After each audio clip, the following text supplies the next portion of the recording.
ए नानी पो आउनु भएको रहेछ दर्शन दर्शन आउनु आउने कि बिहानी खबर नगरी आउनु भयो त अनि लाग्यो नि त भाउजू त्यही भएर निजन भा हो सुन्नु त तपाईँको बहिनी आउनु भएको त यति बिहानै सन्तोषी नानी क्या यति बिहानै आउनु भएको भने किन होला आउनु दाइ सुतिरहनु भएको छ उठ्नु भएको छैन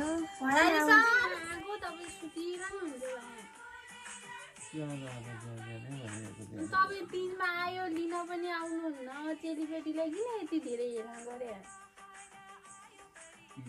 जने पूर्णा कहिले हो त्यो त थाहा छैन मलाई जने पूर्णा नायकन तिज आउँछ अनि ए म आएको तपाईँलाई यस्तो फर्केर जान्छ नि तँलाई के अन्त जापान नेपाल हो र जापान जस्तो ठाउँमा सबै चिज किनेर खानुपर्छ A to Z किनेर खानुपर्छ तँलाई कसैले पनि दिँदैन अनि 1 महिना अगाडिदेखि तिज मनाउन माए त आयो भनेर के आएर कसले पाल्दिनु तँलाई सल हो क्या सबै सर्लक्क बनाएर खानलाई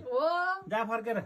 प्यारो हुन्छ अरे माइतीको अनि त्यसपछि मलाई चाहिँ मेरो दाइ भाउजू प्यारो हुँदैन छैन प्यारो छ बल्ल बल्ल माइत आउनु भएन त्यस्तो भन्ने तपाईँले नानी उता गएर रोइरहनु भएको चेलीबेटी हो बल्ल बल्ल आउनु भएको अनि हैन के माइत आउनु मन लाग्यो होला नि त अनि तिमीले बोलाएको थियौ त्यस्तो भन्नुहुन्छ चेलीबेटीले बोलाए नबोलाए आउनु के हुन्छ त अनि तिमीले बोलाएको जानु गएर फगाउनु त्यस्तो भन्नु हुँदैन नि त म फकाउनुलाई फोन गरेर आउनु पर्छ आइसकेपछि चेलीबेटीको फोन गरेर राम्रोसँग आयो भने चाहिँ एकीसँग लिन जान्थी म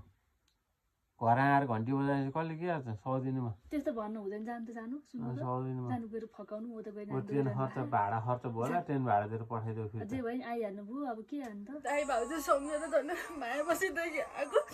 अर्का छोरी भाउजूले चाहिँ भन्नुभयो आफ्नै दाइ पर्नीले चाहिँ भनेर मलाई यता जाब बना नि भनिदिनु